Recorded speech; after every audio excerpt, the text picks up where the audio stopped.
बिहानै हाम्रो अशोक दर्जी र मेरो होइन प्रमाण सहित देखाउँछु होइन। यी अशोक बाबा अशोक दर्जी होइन 9:36 कुरा भएको छ होइन। बिहान मात्रै मैले उसलाई पैसा पठाएको छु। उसको घरको अहिले केही कुराहरू आवश्यक परिरहँदाखेरि हामी छौँ। हाम्रो पनि केही कुराहरू होला होइन। रियल लाइफको अशोक दर्जीलाई त्यति सजिलै हामी कहाँ कमी हुन दिन्छौँ होला र होइन। हाम्रो माया साथ तपाईँहरू सबैजनाको त्यो भइरहन्छ जस्तो लाग्छ। अशोक दर्जी फेरि रिपिट हुने सम्भावना भनेपछि छ कहीँ न कतै। अशोक एआर अरूको कुरा चाहिँ हामी अहिले खुलाइरहेका छैनौँ। मनबिनाको धन 2 भने चाहिँ पक्कै पनि यी पात्रहरूलाई होइन काहीँ न काहीँ स्पेस हामीले दिनैपर्छ। अशोक हुने सम्भावना चाहिँ कतिको बलियो छ त? सम्भावना भन्ने कुरै छैन। यो अब हाम्रो स्क्रिप्ट होइन, हाम्रो कथाले कहाँ माग्छ कसरी माग्छ होइन होइन त्यो भन्ने भएन नि होइन। अशोकलाई नै भनेर हामीले मन बिनाको धन हेरेको होइन। अशोक भएन भने त मजा आउँदैन, फिका हुन्छ, हामी त हेर्दैनौँ भन्ने किसिमको दर्शकहरू पनि भेटिनु भयो क्या कमेन्ट सेक्सनमा। विपिन कार्कीजीलाई पनि तपाईँहरूले अनुबन्धित गर्नुभएछ होइन। एकदमै महँगो कलाकारको रूपमा चिन्नुहुन्छ उहाँ। कतिको गाह्रो पर्यो उहाँलाई छलफलमा ल्याउन या त पारिश्रमिकको कुरामा यताउति? हामीले चाहिँ यसपालिको प्रोजेक्टमा अघिल्लोचोटि टेक्निकल कुरामा मैले होइन नयाँ थिएँ, सुरु थिएँ, टेक्निकली हाई हुनुपर्छ भन्ने त्यही अनुसारको टिम थियो। तर यसपालि त्यो टेक्निकल कुरा बुझिसकेपछि यसपालि आर्टिस्टमा चाहिँ कमी हुनु हुँदैन।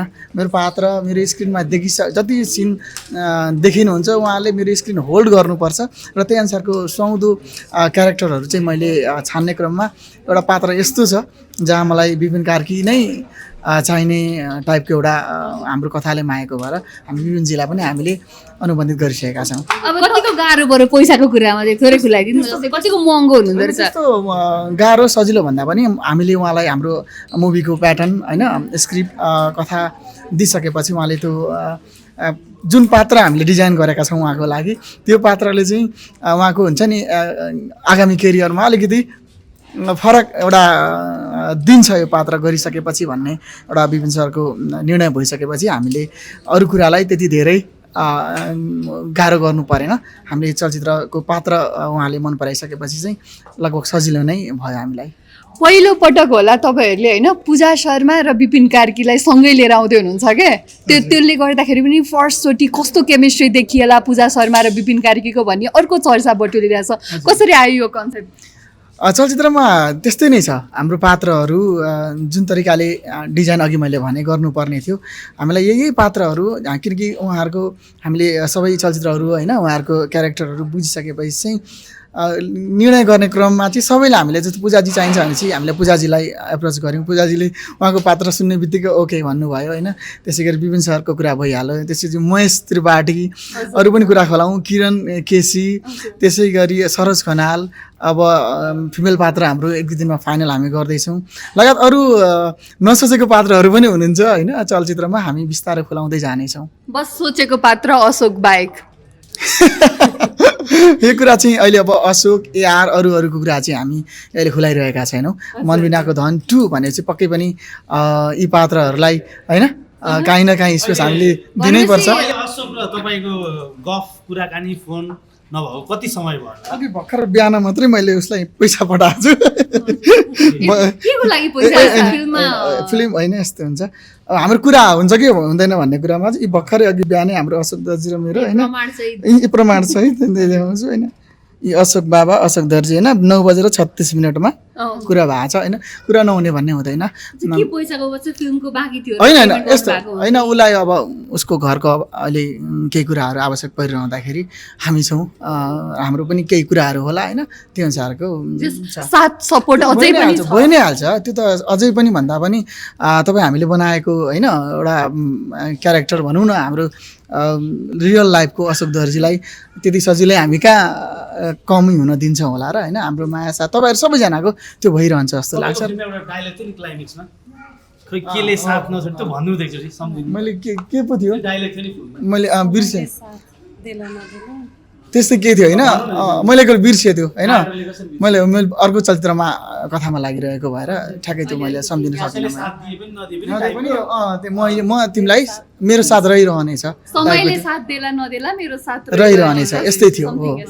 ओके त्यसै अशोकजीको चाहिँ एआरको खुलाउनै बाँकी छ भनेर भन्नुभयो होइन भनेपछि अशोक दर्जी फेरि रिपिट हुने सम्भावना भनेपछि छ कहीँ न कतै मनबिनाको धन 2 भनिसकेपछि अब कथाले कति होइन कहाँ कसरी माग्छ त्यो त सरप्राइज नै हुन्छ पछि चाहिँ हाम्रो सबै दर्शकहरूका लागि र अहिले चाहिँ हामीले यसपालि चाहिँ स्कुल थिममा अघिल्लोचोटि हाम्रो चलचित्र थियो भने यसपालि हामीले यहीँ खुलाइ पनि दियौँ हाम्रो चलचित्र यसपालि मनबिनाको धन 2 मन्दिर भनेर जाँदैछौँ हामी सो चलचित्र मनबिनाको धन 1 मा स्कुल थिममा थियो भने यसपालि हामी चलचित्र मनबिनाको धन 2 मन्दिर भनेर टाइटल एनाउन्समेन्ट हुँदैछ यो तपाईँहरूलाई मैले अग्रिम यो जानकारी पनि दिएँ यसपालि यो थिममा छौँ हामी अशोक हुने सम्भावना चाहिँ कतिको बलियो छ त सम्भावना भन्ने कुरै छैन यो अब हाम्रो स्क्रिप्ट होइन हाम्रो कथाले कहाँ माग्छ कसरी माग्छ होइन अहिलेसम्म मागेको छैन। होइन त्यो भन्ने भएन नि होइन त्यही अनुसारको हामी तयारीमा छौँ भन्नेहरूले के भन्छन् भने निता ढुङ्गाना र तपाईँ मिलेर चाहिँ एकदम अर्कै किसिमको ब्रान्डिङ गरिराख्नु भएको छ दुईटै फिल्मको हल्ला बढाइराख्नु भएको छ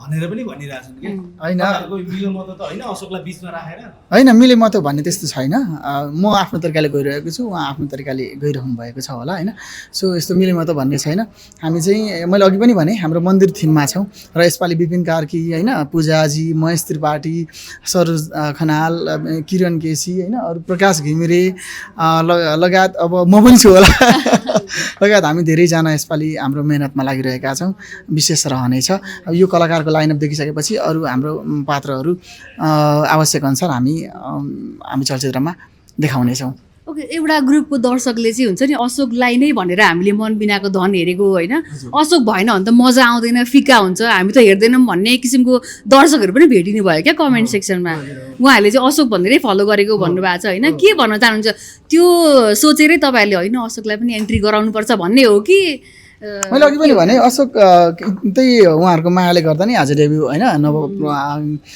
पात्रमा चाहिँ उहाँले अशोकले चाहिँ एउटा यो नोमिनेट गरेका छन् यो नै सबभन्दा ठुलो कुरा हो र यो नै हाम्रो जित हो जस्तो अशोक को हाम्रो सडकदेखि हिरोसम्मको यात्रा र हामीले के काम गरेका रहेछौँ भनेको प्रुफ चाहिँ यो हो कि सो अब चलचित्र मनबिनाको धन 2 बनिरहँदाखेरि अशोक हुनुपर्छ चाहिन्छ दर्शकहरूले यदि भन्नु भएन भने त फेरि मनबिनाको 2 हामीले जसरी रहँदैछौँ जसरी अशोकलाई प्रेजेन्ट गर्दैछौँ त्यो फेरि कमी हुन्छ नै हामी त्यो कुरामा ध्यान दिइरहेका छौँ जाँदा जाँदै तपाईँहरूको अलिकति लभ स्टोरी सुन्न मन लाग्यो हाम्रो लभ स्टोरी हामी एउटै गाउँको केटाकेटी हामीले बिहे गऱ्यौँ अहिलेसम्म हाम्रो सबै राम्रो छ हामी लभै गरेर बिहे गऱ्यौँ हजुर जे भए नि साथ कहिले छोड्नुहुन्न के भाउजूले हरेक कुरामा त साथ चाहिँ भाउजू सधैँ हुनुहुन्छ होइन यस्तो छ मेरो त डिसिजनै ऊबाट हुन्छ हरेक कुराको होइन हाम्रो चलचित्रको निर्माता नै हो र स्क्रिप्टदेखि एभ्रिथिङ मैले सिर्जना गर्ने जे सिर्जना मैले गर्छु मेरा गीत हुन् सङ्गीत हुन् अरू जेसुकै होस् उसले फाइनल गरेपछि मात्रै आउट हुन्छ भने चाहिँ आफै कुरा बुझ्नु यस्तो खालको छ हाम्रो चाहिँ लभ स्टोरी त उस्तो त हो नि यङ एजमा भाउजूले भन्नुहुन्छ माया कतिको गर्नुहुन्छ धेरै गर्छु उहाँले कतिको गर्नुहुन्छ मैले भन्दा धेरै टङ्क दाइको एउटा बानी जुन चाहिँ चेन्ज गर्ने हुन्थ्यो उहाँले भन्ने चाहिँ के लाग्छ हजुरलाई एउटा पोजिटिभ तरिकाको या यही कुरा सब ठिक छ सब ठिक छ केही कुरा चेन्ज गर्नुपर्ने छैन उहाँले त्यस्तो केही छैन हुन्छ नि कतिको वरिड कतिको हुनुहुन्छ होइन टेन्सन कतिको लिनुहुन्छ जस्तै विवादहरू आइरहन्छ होइन अशोकलाई लिएर पनि कति तलमाथि कुराहरू आइरहन्छ नि त मिडियामा होइन त्यो कुरामा उहाँलाई टेन्सन हुँदा तपाईँले कतिको साथ सपोर्ट दिनुहुन्छ या त कतिको मिलाउने कोसिस गर्नुहुन्छ त्यो कुराहरू त्यो त धेरै नै गरेर हुन्छ अलिकति बेसी टेन्सन लिनुहुन्छ त्यस्तो कुराहरू आयो केही भनेदेखि चाहिँ बेसी प्रेसरले जस्तो टेन्सनले जस्तो गर्नुहुन्छ उहाँले त्यसमा चाहिँ मैले अलिकति उहाँलाई मोटिभेट गर्छु लक्षण चाहिँ कतिको लाग्यो विवाह गरेपछि तपाईँलाई लक्ष्य छ आज हामी गाउँबाट आएको होइन मान्छे हामी 17,000 रुपियाँ लिएर काठमाडौँ एउटा छिरेको होइन जोडी थियौँ हामी गाउँतिर त हाम्रो सबै नै राम्रै छ यहाँ काठमाडौँमा हामी अहिले इस्टाब्लिस छौँ भनेपछि लक्षण लागेर नै हाम्रो हुन्छ नि सम्बन्ध राम्रो भएर हाम्रो मेहनत राम्रो भएर नै त होला यो 17,000बाट कति पुग्यो त अब मैले भन्नु 17 होइन त्यस्तो त होइन राम्रो छ हामीले गरेको मेहनत हामीले देखेको सपना अनुसार हामी अगाडि बढिरहेका छौँ हजुर हस् थ्याङ्क यू सो मच र शुभकामना मनबिनाको धन 2 को लागि हस् धेरै धेरै धन्यवाद थ्याङ्क यू